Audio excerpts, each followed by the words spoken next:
अस्सलाम वालेकुम जी, कैसे आप सब खरीद से? मैं हूं मुनीर अहमद सिरात रियल एस्टेट एंड बिल्डर के प्लेटफॉर्म से। आईएमएफ की डील होगी पाकिस्तान के साथ स्टॉक लेवल की।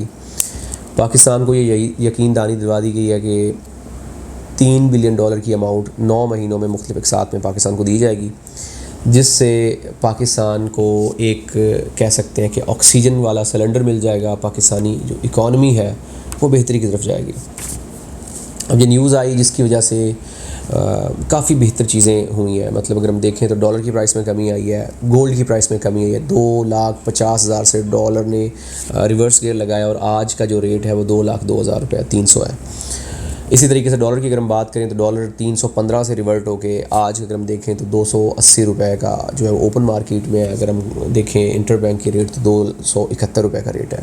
तो ये काफ़ी बेहतर चीज़ें हैं। अब ये वल्ला आलम आर्टिफिशियल है, आर्टिफिशियल बैलून है या परमानेंटली है, रेल में है या क्या एग्जिस्ट करती हैं, लेकिन वल्ला आलम इसकी क्या सिचुएशन है। लेकिन जैसा स्टॉक एक्सचेंज के ऊपर बेहतरी आई, गोल्ड की मार्केट में बेहतरी आई, डॉलर की मार्केट में बेहतरी आई, इसी तरीके से इंशाअल्लाह उम्मीद यही की जाती है कि प्रॉपर्टी के ऊपर इसके क्या इम्पैक्ट्स होंगे। मौजूदा जो सिचुएशन चल रही है, इकोनॉमिकल सिचुएशन, आपकी पॉलिटिकल सिचुएशन, वो हर बंदा उससे वाकिफ़ है कि पिछले 18-19 महीने से हर चीज़ जो है वो डाउनफॉल की तरफ गई। किसी भी चीज़ में लोगों को फ़ायदा नहीं हुआ। कोई भी चीज़ उठा के देख लें उसमें लोगों ने नुकसान उठाया।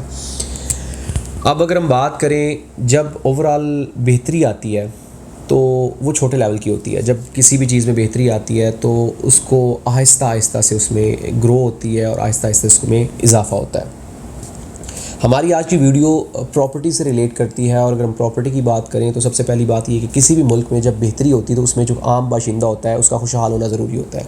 अगर किसी भी मुल्क का, किसी भी इलाके का कि आम बाशिंदा खुशहाल है तो उसकी अशराफिया जो एलीट क्लास है वो भी खुशहाल होती है, जो उसका मुल्क है वो भी खुशहाल होता है। प्रॉपर्टी में भी ऐसे है कि जब एक पॉजिटिव लहर आती है या पॉजिटिव एक साइड चलती है तो उससे होता ये है कि आहिस्ता आहिस्ता उसमें बेहतरी आना शुरू होती है। ईद उल अज़हा की छुट्टियों के बाद अगर हम बात करें तो मार्केट में काफ़ी बेहतरी आई। बेहतरी इस सेंस में आई कि लोगों ने डिमांड्स शुरू कर दी। अब इसमें एक बहुत अहम बात है, वो बात ये है कि इसमें जो लोगों ने इस वक्त प्रॉपर्टी परचेज़ करने की डिमांड शुरू की है वो है ओवरसीज़ पाकिस्तानी। उसकी एक रीज़न है, एक बंदे ने 315 रुपये के ऊपर $1 कन्वर्ट करवाया और उसने प्रॉपर्टी परचेज़ की। आज वही डॉलर उसको अगर 271 रुपये में कन्वर्ट होगा तो उसका तकरीबन आप कह सकते हैं कि 40 से 45 रुपये का नुकसान है।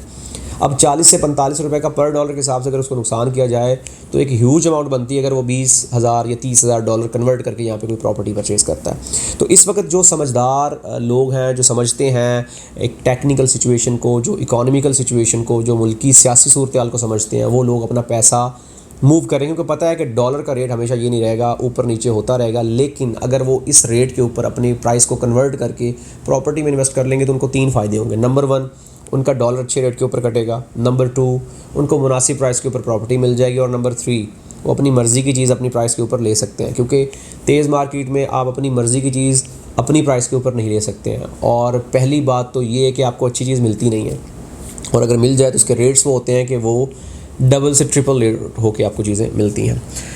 अब अगर हम बात करें जो 3 से 4 अहम पॉइंट्स हैं जो कि इस वक्त आप कह सकते हैं कि प्रॉपर्टी को बेहतरी की तरफ लेके जाएंगे और आईएमएफ की इस डील का उसके ऊपर इम्पैक्ट होगा। नंबर 1, आपका ओवरसीज़ पाकिस्तानी प्रॉपर्टी परचेज़ करेगा, जिससे होगा ये कि डायरेक्टली इनडायरेक्टली मार्केट में बाहर आना शुरू हो जाएगा।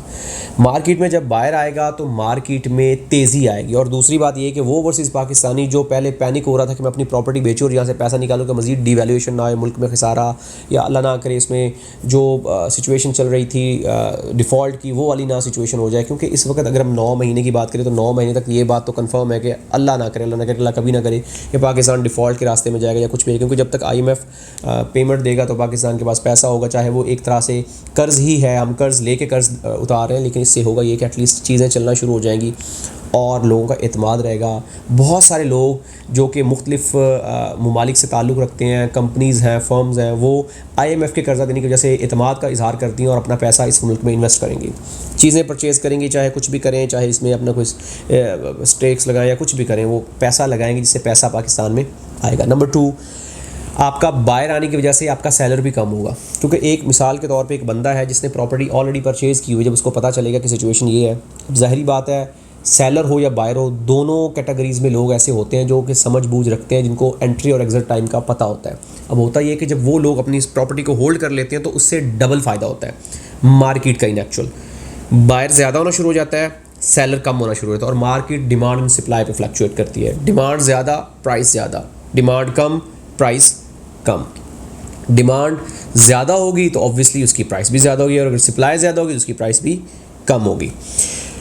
अब दूसरी बात, ओवरसीज़ पाकिस्तानी का एक तो हुआ ये कि उसने परचेज़ शुरू किया, और दूसरे ओवरसीज़ पाकिस्तान ने सेल रोक दी, और तीसरा ये हुआ कि डॉलर आने की वजह से मुल्की हालात में बेहतरी हुई। अब डायरेक्टली इनडायरेक्टली मुल्की इकोनॉमिकल सिचुएशन के ऊपर उसका फ़ायदा होगा।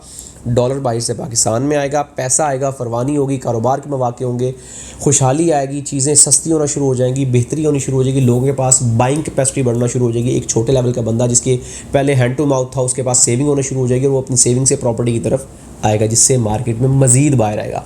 अब मज़ीद बाहर आएगा, प्रॉपर्टी की प्राइस मज़ीद इंक्रीज़ होगी। अब तीसरा और सबसे अहम मुद्दा वो ये है कि जब आपकी मार्केट में बेहतरी आती है तो ऑटोमेटिकली हर चीज़ की प्राइसेस इंक्रीज़ होना शुरू हो जाती हैं।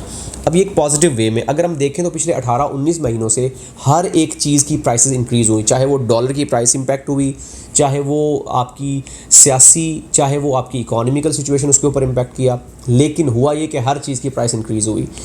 आप खाने पीने की अशिया से देख के आप अपनी ज़रूरियात ज़िंदगी की देख लें, चाहे आप अपनी लग्जरी की चीज़ें देख लें, कुछ भी उठा के देख लें, हर चीज़ की प्राइस इंक्रीज़ हुई, डबल हो गई। गाड़ियों की प्राइसेस देख लें, आपकी मटेरियल की चीज़ें देख लें, आपकी इलेक्ट्रॉनिक की चीज़ें देख लें, आपके खाने पीने की जनास की चीज़ों की देख लें प्राइसेस।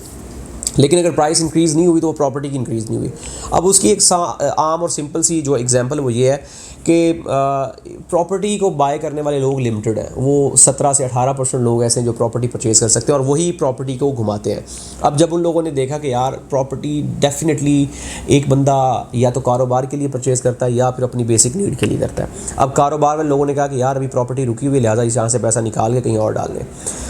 अब जब ये सिचुएशन होगी कि उनकी हालात बेहतर होगी, उनके पास सेविंग होना शुरू होगी, वो अपनी प्रॉपर्टी में पैसा डालना शुरू करेंगे। जब मार्केट में एक एक करके चीज़ें निकलना शुरू हो जाएंगी, मार्केट में सप्लाई कम होना शुरू हो जाएगी।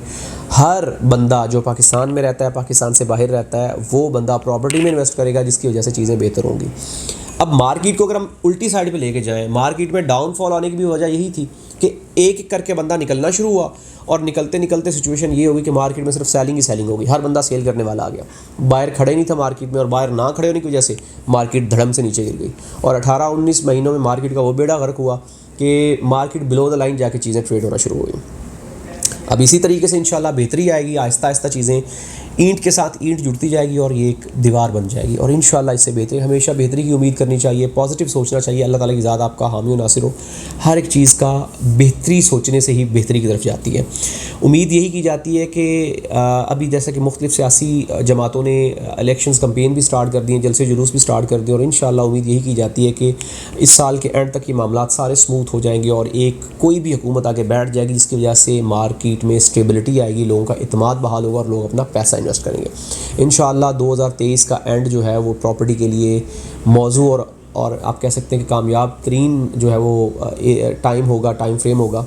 इंशाअल्लाह उम्मीद यही की जाती है कि बेहतरी चीज़ें होंगी, और ये जो एक कर्ज़ की सूरत में पाकिस्तान को मिला है, जो भी मामलात हैं, इससे पाकिस्तान का फ़ायदा बज़ाहिर दिखने को तो नज़र आ रहा है। बाकी अल्लाह ताला की ज़ात जानती है कि क्या होगा। इंशाअल्लाह हमारी कोशिश होती है कि आपको मार्केट की मौजूदा सिचुएशन से आगाह करते रहें, आपको बताते रहें सिचुएशन क्या है। बाकी कोई भी मज़ीद इंफॉर्मेशन, हेल्प या गाइडलाइन चाहिए तो हमारे दिए गए नंबर्स पर रब्ता करें, हमारी वेबसाइट विज़िट करें, हमारा यूट्यूब चैनल ज़रूर सब्सक्राइब करें ताकि लेटेस्ट न्यूज़ अपडेट्स आप तक पहुँचते रहें। मिलते हैं एक नई वीडियो के साथ। अल्लाह हाफ़िज़।